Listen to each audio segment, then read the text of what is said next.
problem is that I have charisma, so you don't realize how clueless I actually am. And the home of the brave.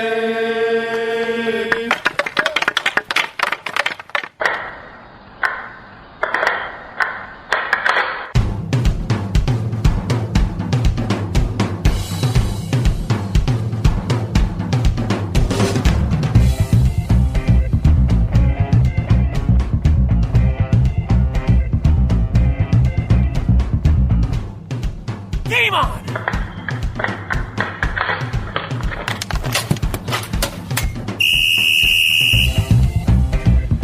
Welcome to episode 47 of the Hit the Deck podcast, where we talk deck hockey, street hockey, ball hockey. It's hockey in sneakers. And today we have a very special treat for you, the listener, a very special guest, and a very questionable introduction by yours truly. I don't know why I'm talking like that. How are you, James?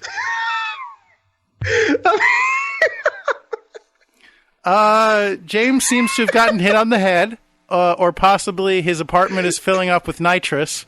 So I apologize for that. I will look in on him momentarily to make sure he's okay. In the interim, I hope that you have had a good week, dear listener. And to give you a little hint about why this podcast is so very special, we have a special guest that will be joining us in just a few minutes, who's a lot smarter than we are, especially where hockey is concerned, and hopefully he can edumacate us all a little bit, which is fitting because he's a teacher.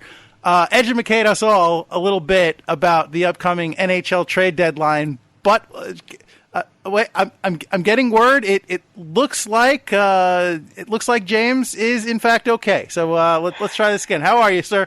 I'm well, thank you. How are you? Good. I'm glad. You should put some ice on that.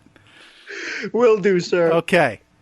The Joker's got nothing on you. Let me just say that. Yeah, well, some people call me a space cowboy. Some people call me the gangster of love. Some people call me Maurice. That one I don't get a lot.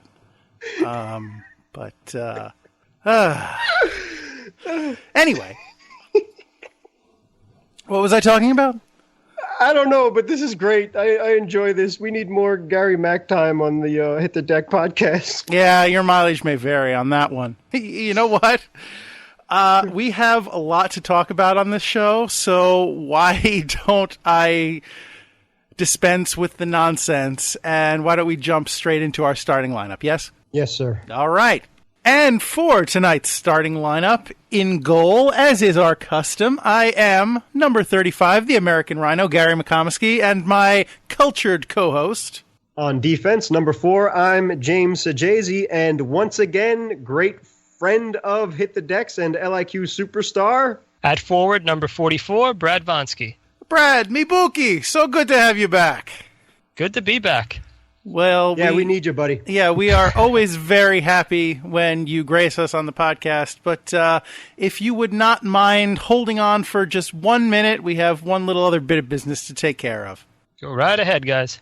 So, James, if you would be so kind, would I be imposing were I to ask you if you could please be so kind as to tell us what is on deck for this podcast?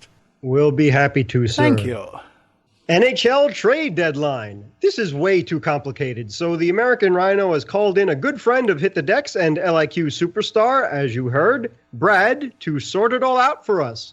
Who will go where? What teams will benefit the most? Which teams are planning for next year? Will the LIQ finally dump me for a bag of old pucks? Listen in and find out. Slapshot 40, the best hockey movie ever made, turns 40. The NHL Network recently celebrated with a documentary on the classic film, and Gary and I will continue the party as the February 25th anniversary of Slapshot's release approaches. Put your foil on and help us answer the burning question, who owned the Chief? And 7 days of hockey bliss. At the recording of this podcast, Hockey Week in America is in full swing. For a hockey fan in the USA, this week is incredible. February 22nd marks the 37th anniversary of the Miracle on Ice.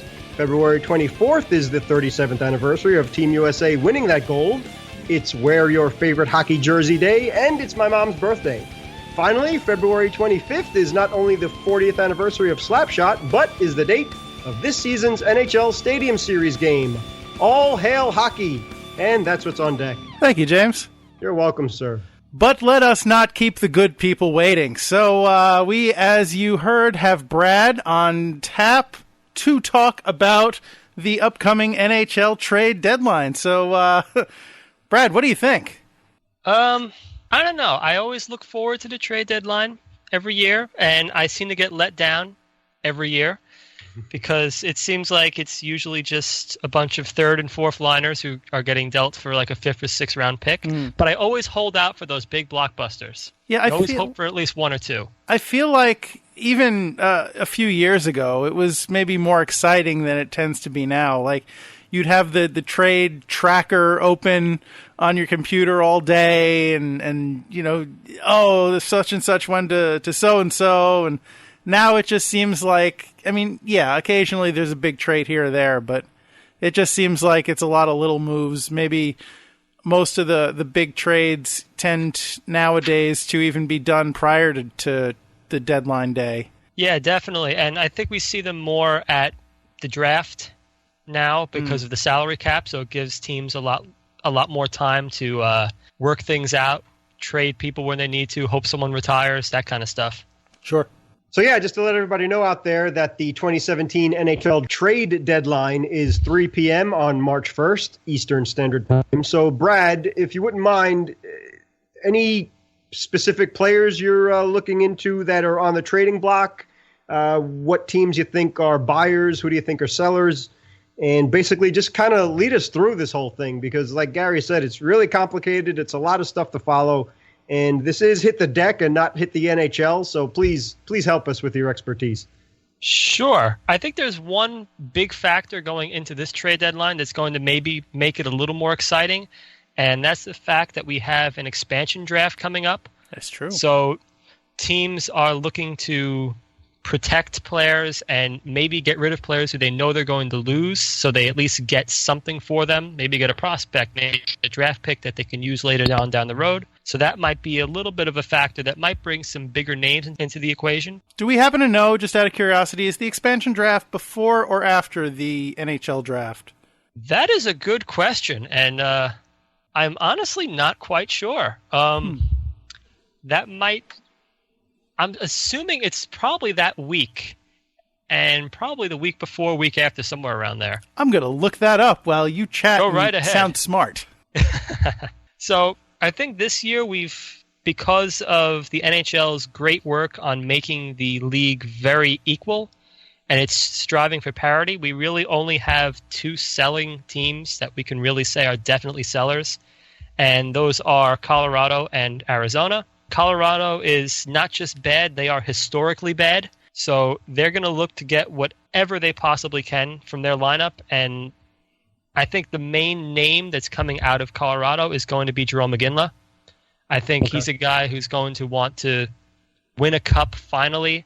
And I think Joe Sakic, being the GM of Colorado, is going to honor a veteran's request. Can you send me to a cup contending team? So maybe a team like Pittsburgh or Minnesota would be able to take him on.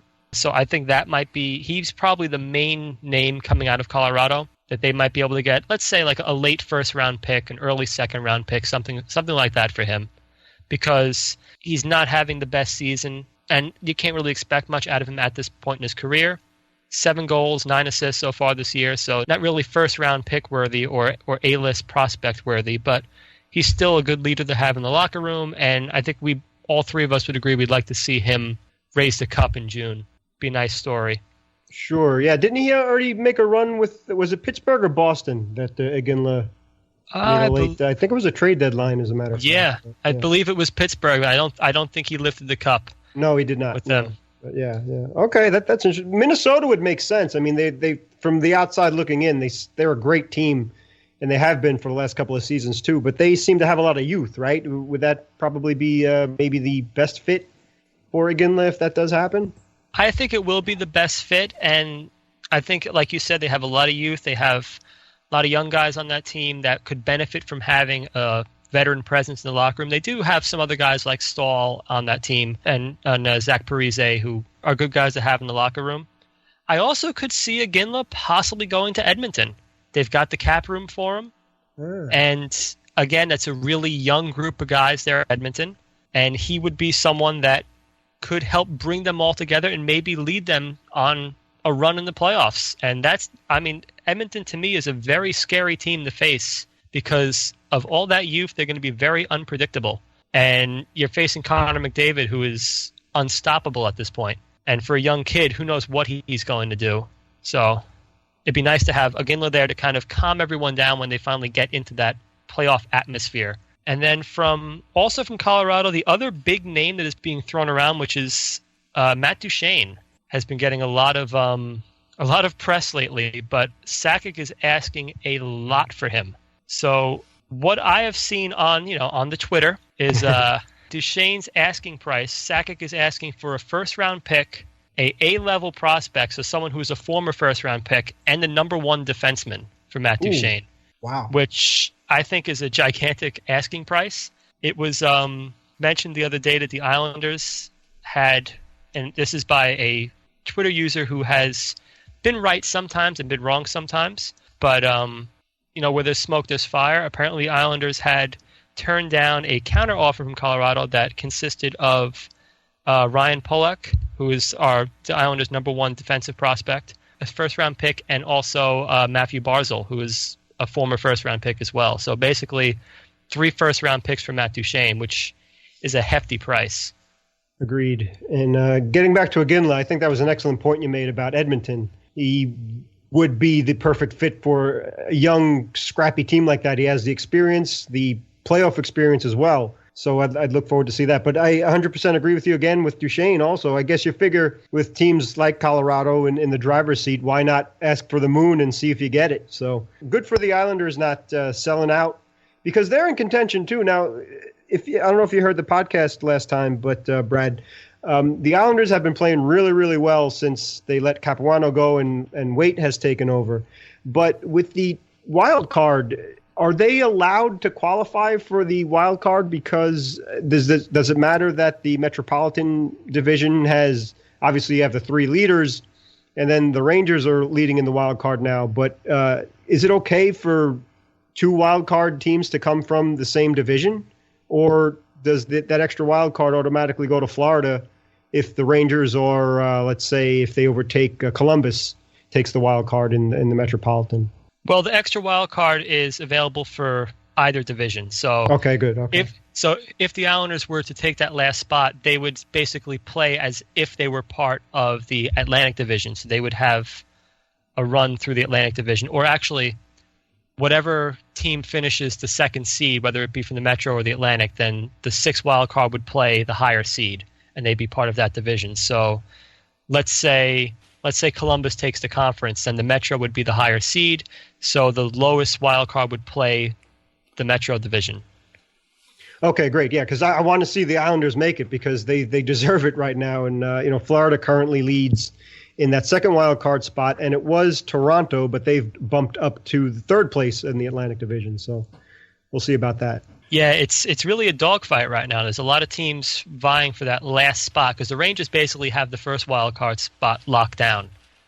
And I think that's probably where they're going to want to sit because they'll be playing the Atlantic Division if they end up sitting there, which is a weaker division and probably an easier run for them to get to the conference finals. This just in, gentlemen. I have the information on the drafts, and June is our magic month. Really, pretty much a magic week in late June.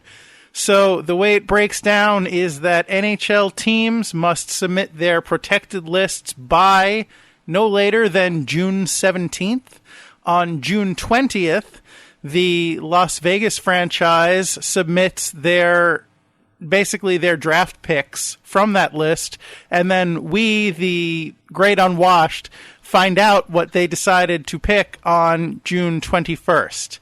And then following that, June 23rd and 24th is the entry draft. Wow. Thank you, sir. So it makes sense that they would announce the picks prior to the entry draft so teams could kind of pick up what they lost if they choose to go in that direction. Okay, appreciate that, American Rhino. You got it. So, Thank you, Gary. Sure. yeah. So, Brad, okay, I think we covered all of the sellers right now, or at least the main sellers? I think the other seller is Arizona, and they've got guys like Martin Hansel and Radim Verbata, who, again, not really household names, but they are guys that could shore up a team looking for a second-line center or a second-line winger or someone to play on the second power play unit. And neither one makes a whole lot of money, so teams who are cap-strapped may be able to add them in without having to worry too much. So they could be valuable pieces. And again, this is the type of NHL where you're not going to see blockbuster names dealt at the trade deadline as rentals. So you may see bigger names dealt simply because of that expansion draft factor. Right. Okay, that great might be the point. only way we see that. Gotcha. So before we get into the buyers, Brad, if you wouldn't mind, I'm curious to see what you think the bubble teams would be and what direction they're looking to go. If they're looking to have a piece or two that would get them over the edge, or if they may even decide to hold back and close up shop and wait till next year. The bubble teams, I think, are going to just depend upon how this next week goes. So if let's say some of those bubble teams win out, then they might be more buyers because they feel like they're in a better position to take one of those wild card spots. And if they have a poor record during this next week, then you might see them drop into the selling mode. So those are teams like the Detroit Red Wings, the Carolina Hurricanes, the Devils, the Canucks, the Lightning, the Sabres, maybe even the Flyers, because the Flyers are fairly close, but they haven't been playing as well of late. No, they kind of fell off a cliff. You're right, yeah. So those are all teams that could possibly drop down in the selling mode and think, you know what, we had our shot this year, we're not going to make it, let's try to shore up for next season, pick up a few draft picks, pick up a young player who might be able to help us out in the future, and kind of, get rid of that dead weight and shore up for next season. Okay. So I think a team like Detroit, you might see them. I think Thomas Vanek is definitely gone because he's a UFA at the end of the season. They're going to want to get something for him. He's likely not going to be back. I think he's probably going to be one of the most likely guys we see dealt. Again, he would have been a big blockbuster name 5 years ago. Right. Now he's more at the tail end of his career, but he still has a hell of a shot. He's a great addition to a power play. We saw him with the Islanders a couple years ago. He knows how to do one thing well, and that's put the puck in the net. So that's a great guy to have during the playoffs. However, he's not going to fetch a big return because he has not had the best playoff resume in his career. He's been seen as a guy who chokes during the playoffs. And we saw that with Montreal a couple years ago when the Islanders dealt him there. He did not have a great playoffs. He ended up playing on the fourth line for them throughout the rest of the season. Despite them trying to get him to shore up their playoff lineup, he really didn't do much. So he's more of a regular season performer, similar to what people think of Rick Nash with the Rangers, where pots goals all season, playoffs come, 1 or 2 goals during the playoffs, an assist or two, kind of disappears. And as far as Jersey goes, I think that's the other team that's really on the bubble. I think P.A. Parento is probably gone out of that lineup. They'll try to find a way to maybe get rid of Michael Camilleri, who has not been impressing at all this season, has been a healthy scratch a couple times. He might be someone they might want to get rid of and just try to get maybe a second or third round pick for, maybe a third round pick and a mid-level prospect, something like that. That's the kind of atmosphere we're in right now. Right, yeah, because the Devils do give up a lot of goals, so that's kind of been their demise for the year. I thought that they were going to have enough to at least make a legitimate playoff run, if not make the playoffs, but the goalies are pretty, Schneider's pretty solid, and they have some good young talent there to put the puck in the net, but I think their defense is a little bit sketchy too. So we'll see about that. But not really a team that like Detroit. It seems like that if they're not going to make the playoffs for the first time in 25 consecutive seasons or something like that, which is pretty ridiculous. But Detroit seems like a team that may be being in rebuild mode a little bit for the first time in a long time. I don't think the Devils are quite going to be there, but your guess is as good as mine at this point, I suppose. Yeah, the Devils have just kind of been sitting in that rebuild limbo the last couple seasons. It sort of seemed like when Zach Parise left that they were going to go into full-on rebuild mode, yet then they picked up Corey Schneider. Yeah. And that kind of went totally against that. And they decided, we're going to be sort of a little bit of both. which is sometimes not the best way to go because you end up sitting in that 13th, 14th, 15th spot in the league where you don't get the best draft picks, but you also don't make the playoffs. Right. So you're just kind of sitting there middling in limbo with kind of spinning your wheels, you know? Sure, definitely. So I was just going to say, I guess move on to the buyers. What do you think? Sure, absolutely. Sounds good. Because that's where it gets most interesting, right? Agreed.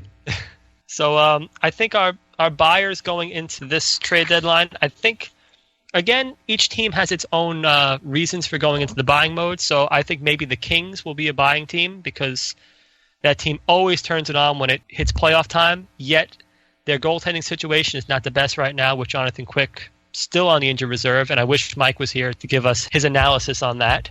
I was wondering if we were going to get through a whole Kings reference without mentioning Mike. Nah, you know that's impossible. Yeah, I guess so. Yeah, continue, James. No, I was just going to say as well it should be, but go ahead. I think also on the buying list, we mentioned them already. I think Edmonton, this is the first time in a long time their fans have had something to look forward to. So they might want to get someone to kind of push them through and say, you know what, we're not going to be happy with just making the first round. Let's try to make the second or third round here this season. So that might be someone. Toronto, you know, you never know with the Toronto media whether they're being truthful or not. So we've heard that they're going to be buyers. No, they're going to be sellers. No, they're going to be buyers. They're in on Duchesne. They're in on Landeskog. So you never know where that's going to go. Well, I think with the Canadian media, especially Toronto and Montreal, I think it might be a little bit of wishful thinking there. Like, oh, they're more competitive than we really want to accept that they are. It's a very good point, Gary.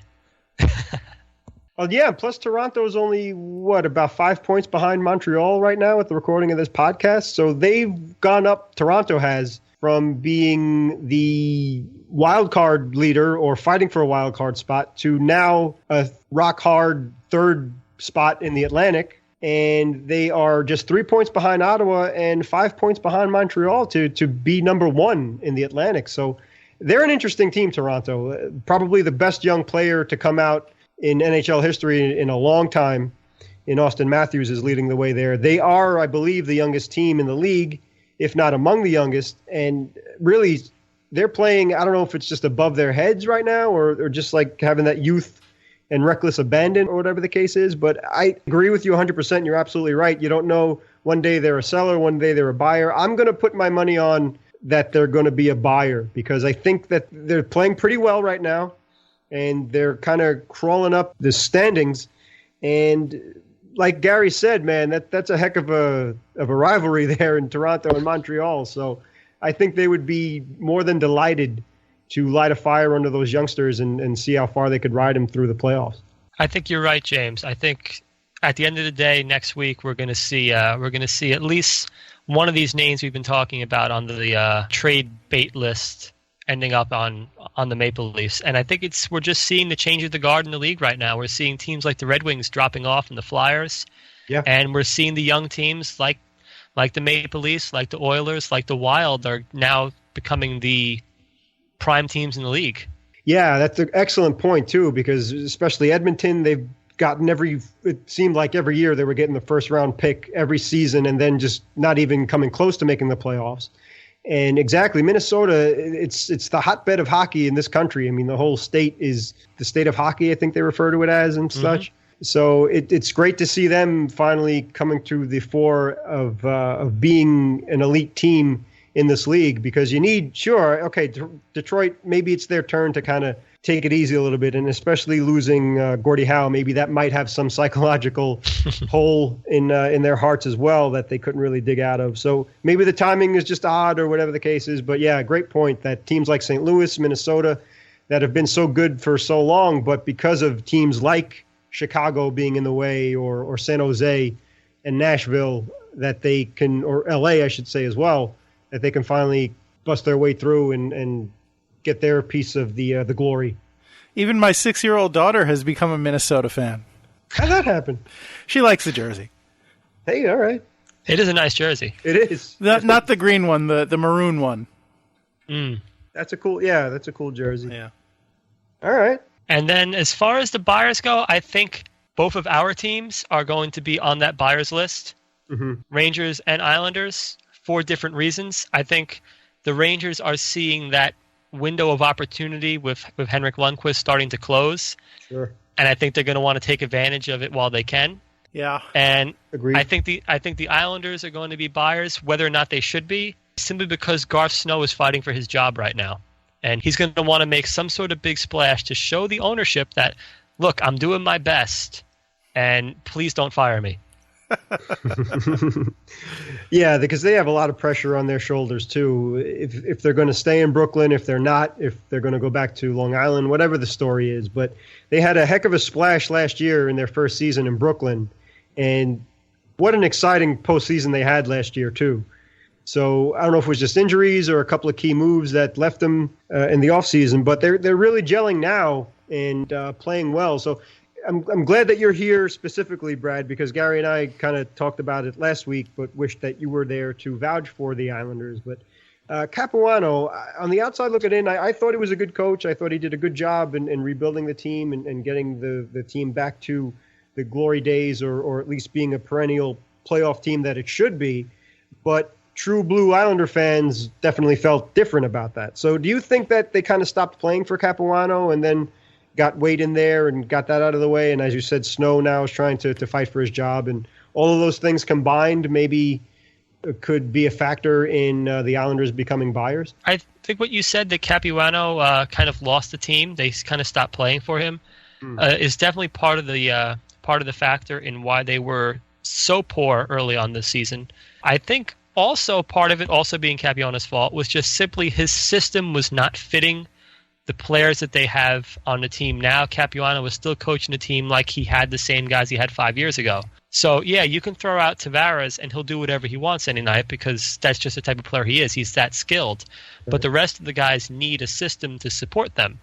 So Capuano this season changed it up even a little bit, but he changed it up in the wrong direction and made them into a dump and chase team, which worked when they had a guy like Matt Martin on the back end last year and a tenacious forechecker like Franz Nielsen and Kyle Okposo in the lineup. You lose those guys, you got to change things up a little bit. And Capuano wasn't willing to do that. So bring in Doug Weight. If you watch the games, the Islanders are much more exciting to watch now simply because Weight sort of pulled the shackles off the guys and is just letting them go offensively. Use your skills. Don't worry so much about the defense. You know, he's got the defense coming up into the play every time. So instead of it being a 3-on-3, they make it a 4-on-3. You send that defenseman up to create the extra scoring chance. So Wade has kind of taken the guys and allowed them to use their skills, which the Islanders have a lot of young talent on that team that was not being utilized to the best of their abilities under Capuano's previous system. Okay, fair enough. Brad, I'm curious. Sorry, James. Brad, I'm curious to get your opinion while we're talking about the Islanders. So you mentioned that Garth Snow is fighting for his GM job, but do you think if they flame out and miss the playoffs or just collapse in the first round like last year? Or wait, did they win the first round last year? Yes. Yeah, they took the first round exciting last year. fashion, too. Okay, Yeah. and then the second round they lost. But do you think if they have another disappointing end to the season, let's say, like last year or worse, do you think that the Barclays situation, the Barclays Center situation, is enough of a distraction to save Snow's job? I don't think so. Okay. I think the ownership is pretty aggravated with the way things went early on this season. So basically, the story that I heard is that the Islanders lost a couple months ago, right before Capuano was fired. They lost a pretty pivotal game to the Hurricanes in pretty fabulous fashion. They lost something like 6-1, 6-2. Right. And it was a road game in Carolina, and the Islanders ownership happened to come on that trip and told Snow in not so many words, this is it. So they allowed Cappy to coach his last game in his home city in Boston the next day, and he was canned the next morning. So I think the ownership has kind of had it up to here with the Islanders not performing as well as they should because they bought the team as a young team that was supposed to compete for the next 5, 6, 7 years, what have you. So I think they also did not like the way he handled the Okposo and Nielsen free agencies. Mm-hmm. You know, Okposo was never even tendered a contract by Snow. Oh, he was just allowed to walk. Really? Yes. So they had no intentions of re-signing Okposo. And Nielsen was given the exact same contract that he got in Detroit by the Islanders. He chose Detroit because he wanted to change the scenery, which, if you read between the lines, basically means I'm not too thrilled with the coaching staff right now. So Snow's reluctance to get rid of Capuano or get Cappy to change the system may have lost him Okposo and Nielsen, who are both performing very well. They were both all-stars in their new cities. Right. Good point. Yeah, I'm sure that just rubs salt into the wounds. And I don't think the Barclays Center situation is going to have any effect upon whether Snow keeps his job or not. All right. And while we have you on the topic of coaches and, management personnel losing their jobs, we talked last week on the podcast about the Canadiens firing Michel Therrien in favor of bringing in Claude Julien while being in first place. I'm curious as to get your take on that situation.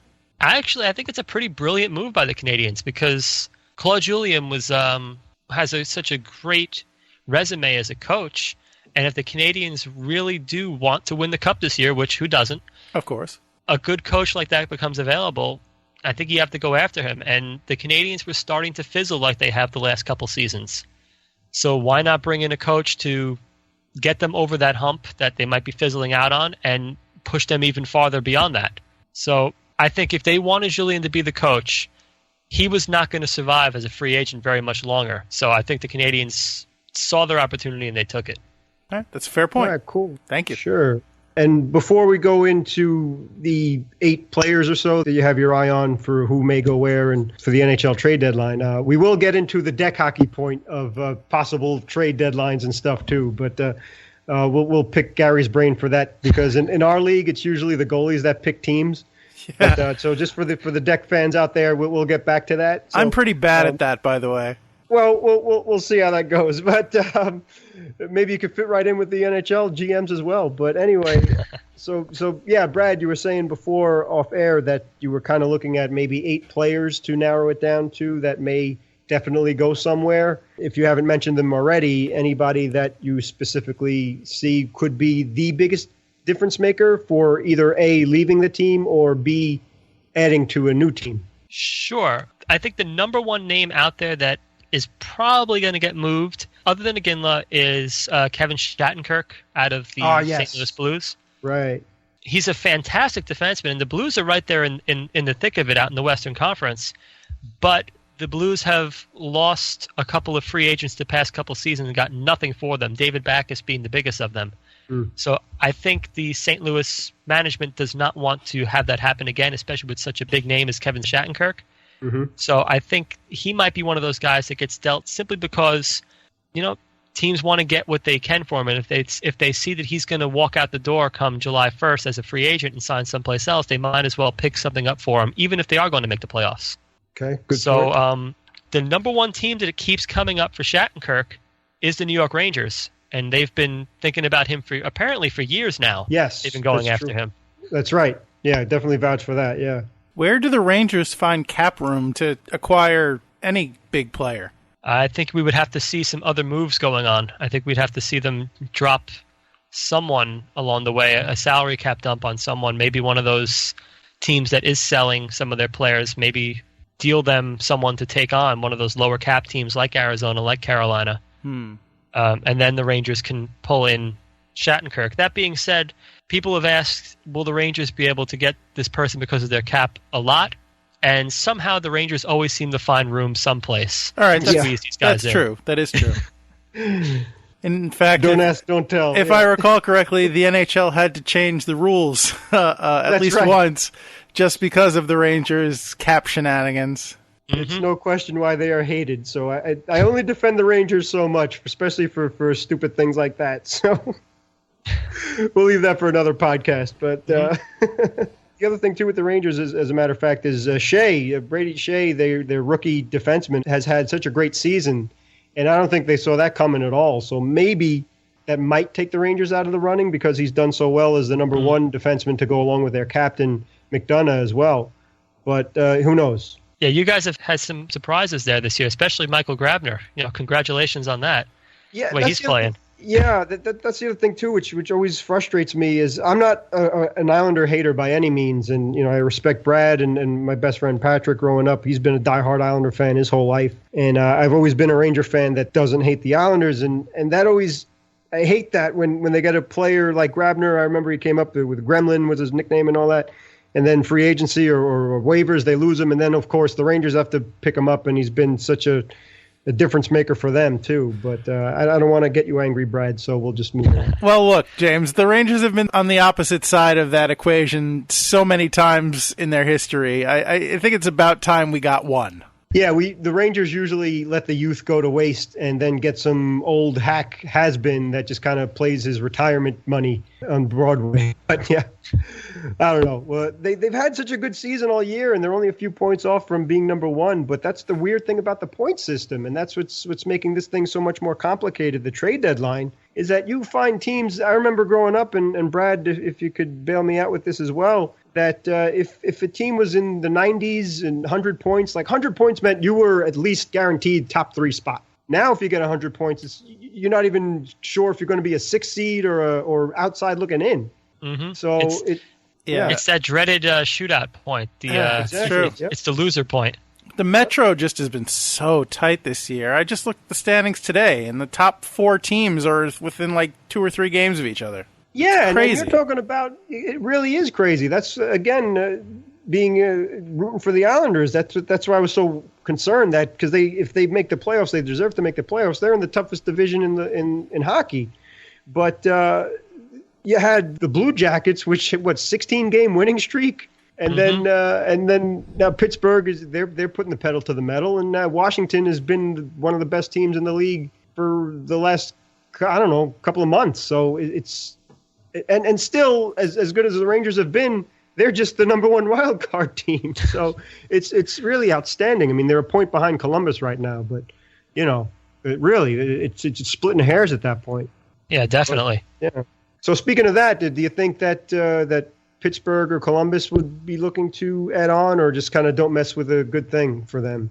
I think Columbus might be that team that just kind of sits tight and says we're just going to go with what we've got.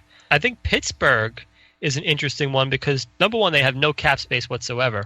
But I don't know if they're going to be one of those odd things because of the expansion draft where they actually may be a team that sells off one of their big names, which would be Marc-Andre Fleury, because they have their young goalie over there in Murray. Yeah.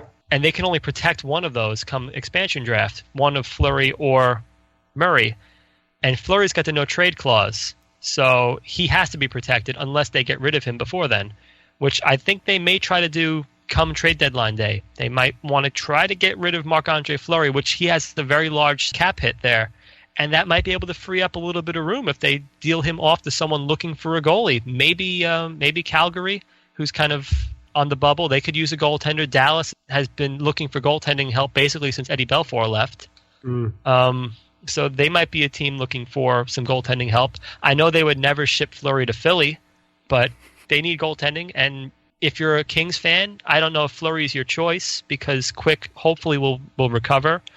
But he might be someone to bring in for the rest of the season and maybe try to deal with the draft, something along those lines. You don't know. So I think Fleury might be one of those names that comes up as being dealt next week. And I sort of hope he does because that'll liven the day up. Yeah, definitely. Very good point, too. So they did really well in the playoffs without him last year and won the Cup. So is that it for the big names out there? I think that's it for big names. I think you have to put the word big in quotes because some of the other names that are probably going to get dealt are guys that people who aren't diehard hockey fans haven't heard of. So, guys like Patrick Eaves and Radim Verbata, Brian Boyle, ex-Ranger, P.A. Parento. Those are probably the guys who are going to be dealt next week. Martin Hansel. Big names are probably not going to come up unless it's someone like Marc-Andre Fleury or Kevin Shattenkirk, probably the biggest name. And I think for me as an Islander fan, again, the expansion draft is something that is bringing things out. I think Travis Hamonic might be someone to watch for next week that might be dealt. Because, again, the Islanders have a limited number of players to protect, and they're going to have to lose one of those defensemen that they have. So they're going to protect Nick Leddy. So that leaves Ryan Pulock, Travis Hamonic, Thomas Hickey and Calvin DeHaan, you have to protect 2 of those and leave 2 exposed. So you have to make the decision of, do I protect Hamonic and keep him despite his injury troubles this year, or do I deal him now and try to get something for him now and keep the other defenseman we've got and get the most value for the one defenseman who is out there available? They've been playing very well without Hamonic. He's been out almost the entirety of the time that Doug Wade has been coach. Excellent point, yeah. What do you do if you're Garth Snow? Do you make the splash and maybe trade him in a package for someone like Matt Duchene? It's a possibility. Okay. And as of like 5 minutes before we started recording this, apparently the Islanders have scouts at the Edmonton Oilers game tonight, specifically likely to watch Jordan Eberle and Ryan Nugent-Hopkins. So there might be something behind that. Oh, boy. And the Oilers went very heavily after Travis Hamonic last summer. And the Islanders didn't pull the trigger on that because Hamonic had some family stuff going on. They didn't want to do that to him at that point. So those things might be settled now. And it might be time to deal Hamonic, who has had injury issues this entire season, all right, to a team like Edmonton, who could definitely use him in a playoff run and in the future. And then the Islanders could use a number 2 center like Eberle or Hopkins behind Tavares. That's not fair. Well, we have to worry. JT might leave us in another year or 2. Oh, I hope not. Don't even. I don't want to say it, but yeah, I hear you. I understand. You you have got to be realistic. You're very true. Very true. So, all right, excellent, man. Thank you so much. This really helps, at least for me, and I hope it helps the listener out there too. To narrow it down and keep it a little bit more specific because it's all over the place, the NHL trade deadline. So, thank you so much, Brad, for your expertise. Now, Gary, we haven't heard much from you. So, for the DEK hockey point of view, probably much to the listener's delight. Disagree. So, in the world of DEK, as we said before, at least in the LIQ, that usually to keep things as smooth as possible, we usually have pickup games. We don't have necessarily teams that are set, but so we leave the goalies to pick teams because usually that just makes things a bit easier. We have 2 goalies, so there's no fighting and anything like that. So, Gary, as you said before, that you're not comfortable in that role of picking teams. No, I do a pretty poor job of picking even teams, frankly. So when Brad is picked number 1 overall, which is a given, so whichever goalie gets Brad first, do you look for the players that you know, because the LIQ have played together for a good 3 years or so, so there are exceptions that sometimes we'll get a new player or somebody we're not familiar with, but do you try and balance the team to... Let's say you do get Brad as your first pick, and then do you try and be a little bit more offensive-minded team, or do you try and balance it between all offense and good defense, or just all offense or all defense? Well, as you've probably observed, I try to get you. That's why you lose all the time, but go ahead. Well, if the other team winds up with Brad, then I certainly need a top defenseman to shut him down whenever possible. Yeah, okay. Anyway. Although I am curious, and I would like to hear a little more about this bag of pucks that's on offer. Or, how many pucks are we talking, and what's the temperature grade for these pucks? That's how used are they also? Good, all good questions. Some of them are cracked, some of them have scuffs, but they run the gamut, so... If you're familiar in the DEK hockey world, that different colored DEK hockey balls are used for different weather. So orange is basically the average one. So you could use that in all kinds of weather for the most part. If it's really cold, if it's really warm, that it expands or contracts with the temperature. Then there are red DEK hockey balls, which I believe those are for the red are usually the hardest for the hottest weather. Okay, so I completely got that opposite. And then the lighter colors would be then for the cold weather, so they'd be better to deal with and react. So yeah, the bag of pucks, it's a new bag, so the bag is in good shape. Okay, but, I'm always in the market for a good bag. The pucks are usable. You can use them in game or practice. So it's a pretty. I do already have a lot of pucks, though. I have a nice glow in the dark puck for the cold weather. Actually, I'm not worth the glow in the dark. No, you know what? I think I might as well just hang on to you. I think it's in my best interest to just keep you, James. I think you're making a mistake, but I appreciate it. Thank you. Sure. But to answer your previous question, yes, like I said, my first pick is I always try to make it you, because you're my you're my top defenseman, and obviously we're very close. So there's the loyalty factor as well.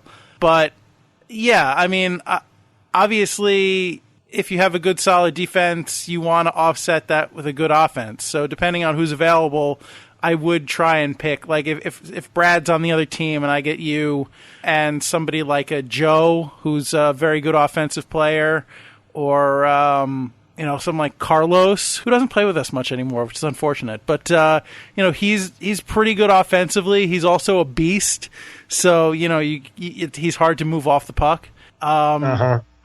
Somebody with some offensive pop, and then Rob. Yeah. Well, I wouldn't make Rob a first. Rob's a very good player, but he's not a player that can really change the course of a game on his own.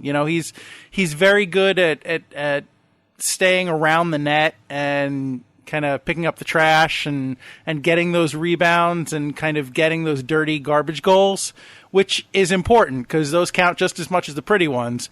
But you want somebody, ideally, that you're going to be able to count on to make a play, create a play out of nothing, like a Brad or a Joe or Brad, Iggy. Right.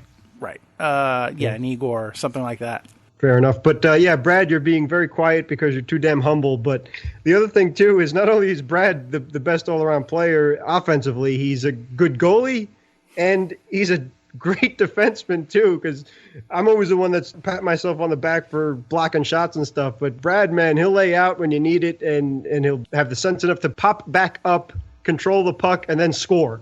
So yeah, Brad, you're a great two-way player. So getting you is like getting a good offensive and defensive player. So it's kind of like a twofer.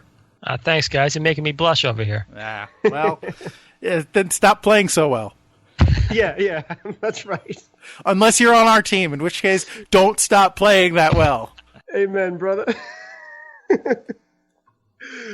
But hopefully we didn't take up too much of your time, sir, Brad. So thank you so much for sorting all this stuff out for us. We really appreciate it. Hope the listener out there appreciates it and gets us focused on what's going on with our favorite NHL teams and seeing what to look for and see how the trade deadline will pan out and how the postseason will unfold as well. So, Brad, thank you so much again for joining us. And take care, my friend. Thank you. Thank you so much. Thanks for having me. All right. We'll see you again soon, okay? Yep. Take care. Thanks, buddy. No problem. Thanks, guys. All right. All right. Now that the smart guy is gone, let's talk about Slapshot, yeah? Yes, sir. Absolutely. Gary and I have gushed over this movie in the past many a time, and any hockey fan loves this movie. It's a bit mature, so we have warned the listener out there to make sure when you watch it that the children aren't around. But the NHL Network did do a good job in showing an edited version of it, so it was much cleaner. But there were some adult situations that did slip through, and so just keep that in mind. But for a hockey fan, it's legendary. The Hanson brothers are just, forget it. They're the, the crown jewel of hockey jokes and situations and things like that. So for the NHL Network, they did do a great celebration. They aired February 8th, a special half hour on the making of the of Slapshot. It was pretty interesting. I enjoyed it very much. So if you could catch that, definitely do so. And the Hanson brothers were on. So the actual actors or hockey players that portrayed the Hanson brothers, Jeff Carlson, Steve Carlson, and Dave Hanson, were there as well. And Paul Newman, the late, great Paul Newman, was the man. So it was all thanks to him that it was made, and he insisted on it. He was one of those men type of guys, could really skate, and just an excellent, one of the best actors of all time. So he made it all come to fruition, and the rest is history. So awesome movie. Can't believe it's 40 years already, man. But February 25th, 1977, it came out. Then 3 years later, the Miracle on Ice happened. So a whole generation of hockey fans were born from that in this wonderful country of the USA. So I think Slapshot has a lot to do with that as well. So enjoy it. Watch the DVD if you have it. Watch the Sirius XM is doing a special on it as well for the radio listeners out there and satellite listeners. So celebrate it, enjoy it, love it. And if you don't know it, you're missing out on a lot. So definitely check it out. Yeah, and you may recall we talked about Slapshot on an early Hit the Deck. It might have been episode 8 of Hit the Deck, where we talked about our good hockey movie choices. That's right. Where we expounded at length about how great a movie Slapshot is. And really, as James said, it is the quintessential hockey movie. So, you know, it's a movie where they actually play hockey. Like, it's not a movie about a hockey team that's about something else, that just about people who happen to play hockey. It's a movie about hockey. Like, it's very funny. It's a bit off color, as James said, but if you haven't seen Slapshot, really, if you like hockey at all, you owe it to yourself to go watch this movie. So, you know, please go check it out. Yeah, and what better way to celebrate the 7 days of Hockey Week in America, I should say, than with the best hockey movie ever made. So, nice little cherry on top. Mm-hmm. So, yeah, Gary, hopefully the LIQ will play at the end of this week and put the finishing touches on Hockey Week in the USA. But again, as Gary and I have said, the American Rhino and I have said, I should say, is that every day and every week is hockey day and week in America for us at Hit the Deck. So at least it's official now, I guess. Listen, James, if my daughter calls me Gary, you can call me Gary. That's fine. You don't have to break out the nicknames.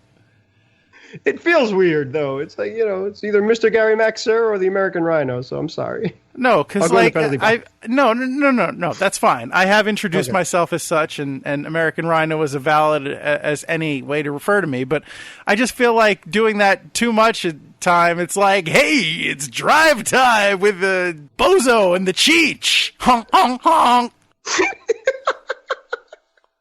It's Wacky Wednesday. Let's do a crank call. You know, I mean, there was a time when I did actually want to be like a drive time DJ, but I like, you know, in college, I was a DJ in college. It is good that I had a co-host because I was very bad at doing it myself, but really I just like playing music. And, you know, as a drive time DJ, you don't get to do a lot of that because there's the news and there's the traffic and there's the weather and there's the commercials and less rock, more talk. You know, I don't. Where's the passion? Where's the art? There's none of that. And I don't want this podcast to be associated with that kind of hackery. So, well,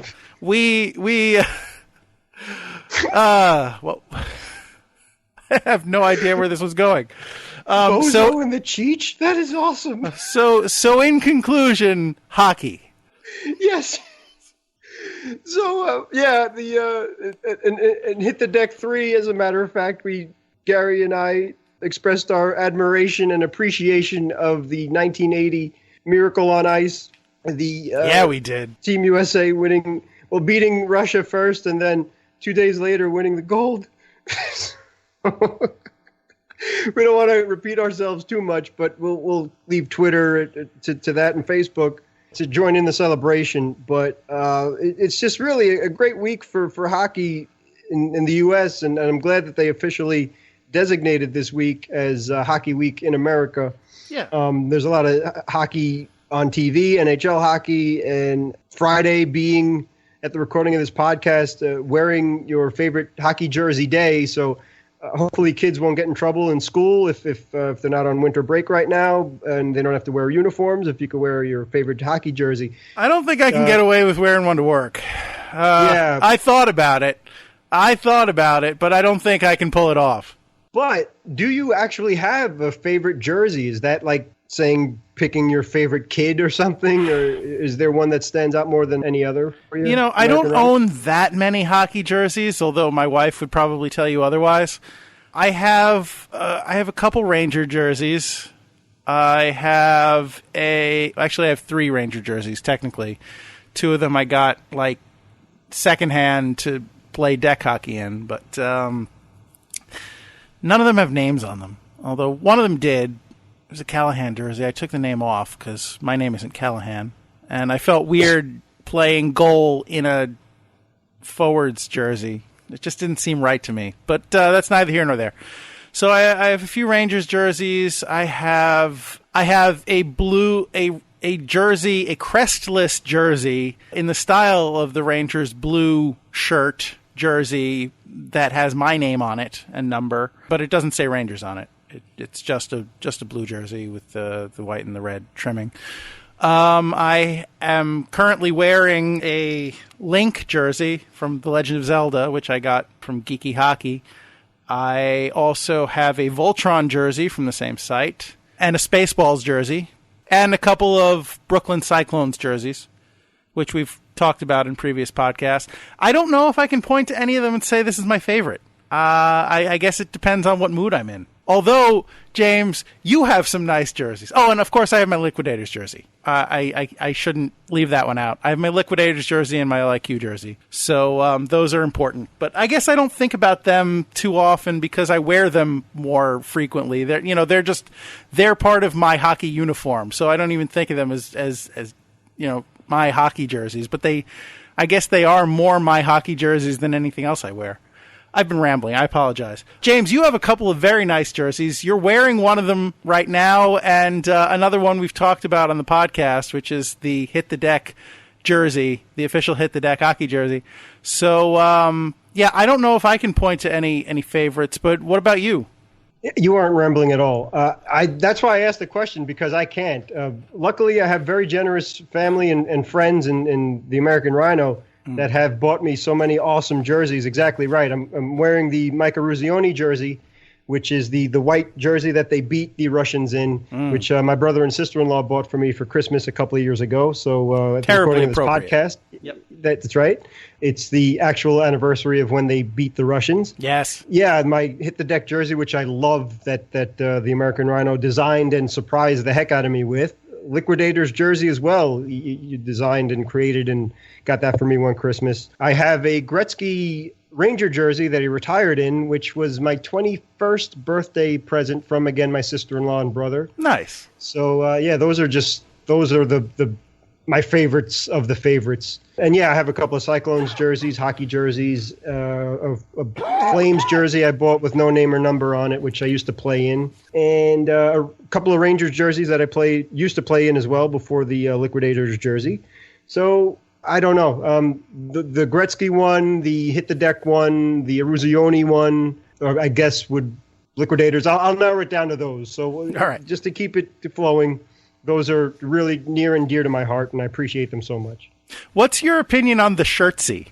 Oh, are you talking about the LIQ shirt that and the Hit the Deck shirt, or the one? No. I'm just generally the concept of the T-shirt jersey. I'm just wondering where you fall. Does that count as a jersey, or it is? What do you think about that? Yeah, that's a good question, which we've delved in the past. In this case, I don't consider that a jersey. Like we've said, like sweater or jersey. It's the long sleeves and the bulky style, even with the new style jerseys, which are slimmer. But just like that air knit, and they look cool, and they have numbers on them and names or whatever, and they're great colors, and I just love the styles of hockey jerseys. I think they're really awesome. So especially when they mean so much to me, from the people that have bought them for me, and like for Gretzky, representing Gretzky, it's just really near and dear to the heart. So maybe we can have an exception for wear your favorite hockey jersey to kind of wear your favorite hockey jerseys. So in the morning you'll start off with one, and then in the night you'll finish off with another one. So who knows? But for the love of Lord Stanley, if you are wearing a hockey jersey, do not tuck it in. Do not entertain the thought of tucking it into your pants, because that is not how you wear a hockey jersey. If you do that, then you must immediately surrender your hockey jersey, because clearly you don't know how to wear it. Sorry. Amen to that. No, I don't know where that came from. I'm not what you would consider a fashion plate myself, but I mean, come on, man. There are rules. Yeah. And the only reason why Gretzky tucked in one part of his jersey was that when he was so young, he was playing against teenagers, and the jersey was too big, so he had to actually literally tuck it in his hockey pants while he was playing on one side, because it would interfere with his shot and stuff. So that's the only exception. But you're 100% right. If you're a fan, you don't even think about tucking that thing in. It just don't. If Wayne Gretzky wants to tuck his jersey into his hockey pants, he's earned it. If, Chaz wants to tuck his jersey into his khakis, that's not okay. I'm just saying. Absolutely. And the American Rhino has spoken. So, right. So wear your favorite jersey. I still don't know what noise rhinos make. I really have to look that up. All right. I definitely know the grunts that one makes when he's playing goal and has bad knees to worry about. But so, yeah, wear your hockey jersey with pride. Hopefully play some deck hockey this week. Watch as much NHL as you can. Watch Slapshot. And then you have the outdoor game between the Flyers and Pens at Heinz Field on Saturday the 25th. So all hail hockey. Enjoy it. Love it. Embrace it. And God bless it. Last minute remaining in the podcast. Thank you, Pops. Yes. All right. This has been an action-packed? Really? This has been a very full podcast. It's not like we're jumping off of rooftops and shooting at people. What is wrong with me? Anyway, thank you, Pops, for being the voice of the podcast. Thank you to Anthony Sajazi for contributing music to the podcast, the LIQ for sound effects. Thank you, as always, to you, our dear, dear listener, for continuing to listen to and support the podcast. We will not be able to do this without you. We very, very much appreciate you. We would appreciate it even more if you would consider subscribing, if you have not already done so, on iTunes or Stitcher or any other number of podcasting outlets. And if you could spread the word about the Hit the Deck podcast, we would very, very sincerely appreciate that, because we do want nothing more than to grow this podcast. We also would like to remind you to, if you want, hit us up on our Gmail account at hitthedeck@gmail.com, DEK, deck, at gmail.com. Hit the Deck Pod on Twitter, Hit the Deck on Facebook and Instagram, and the recently updated Hit the Deck YouTube channel, which now currently features every single episode and scrimmage of this podcast, and will very, very shortly feature a very cool video featurette and something else that's coming in the next few weeks, a brand new dimension to Hit the Deck, which James and I are really excited about, and we think you're going to enjoy. So stay tuned for that. If you have not already subscribed to our YouTube channel, please consider doing that. I do not think, will regret it. James, is there anything that you'd like to contribute? I talk too much in this podcast, so thank you. You got it, sir. Anytime you want to drop some knowledge and jump in and dominate the conversation, you do so, because you have earned it, my friend. You have earned it. And you, don't think I forgot about you. You need to be reminded. Or maybe you don't need to be reminded. You probably don't, because I say it at the end of every podcast. But, if something is worth saying, it's worth saying every single time. And what is worth saying to you is that it's hockey week in America. So for the love of Lord Stanley, please remember, it's deck hockey. Don't be that guy. Thanks, everybody. He's our guest. Definitely. I thought that went really, really well. So, he's our guest. There's more knowledge than the rest. I don't know. Disney won't be calling me anytime soon.